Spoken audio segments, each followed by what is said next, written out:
Hey guys, this is the Blog of the Hut, and these are my two credits on why I think K2-SO should not be in the Cassian Andor show. Now, first off, as a famous Toydarian poet and scholar once said, "Don't get me wrong, I would be absolutely fine if they do choose to put K2 in. Alan Tudyk's performance was brilliant. K2 is definitely one of the best characters in the film. His one-liners are amazing, and it would be fine.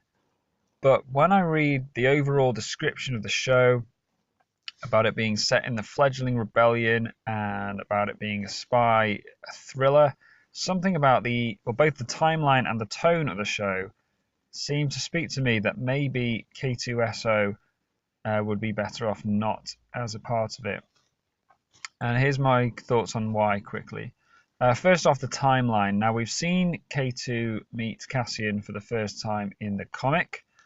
Now, I don't know if there's a specific date on there, but I got the feeling it was when the rebellion was fairly well established and not too long, maybe 6 months or so before Rogue One. I could be wrong, and that's fine, but it just seemed like he was working for a much more organized rebellion than the show seems to be setting up for.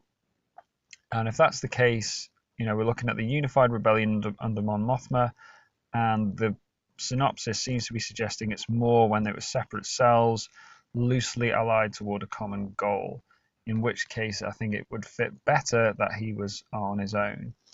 And again, the tone of the show. We've seen some spy elements of Cassian, particularly at the beginning when he's on the rings of Catherine and he assassinates Daniel May's character, and K2 is very much out of the picture.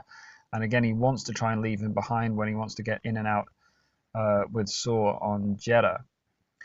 K2 is brilliant, but he doesn't lend himself particularly well towards espionage. He's this massive lumbering Imperial droid who's just constantly spoiling for a fight. And a lot of the time in Rogue One, Cassian just kind of wants him out of the way. He doesn't want to give him a blaster. He doesn't want to give him any kind of weaponry. He's useful for breaking into places and code, but basically he kind of keeps him around as a pilot and as a friend. And I don't think that dynamic would quite fit with what I see in my head, and again, it's just what's in my head about the rousing spy thriller, and perhaps getting to see some of those actions that Cassian said he regrets. But as I said, if they turn around tomorrow and announce Alan Tudyk as part of the show, I'll be absolutely fine and I'll love it, and I'm sure whatever direction they go will be great. And just generally, it is just so exciting to be getting more than one live action TV series. I didn't think we'd be getting that news so soon.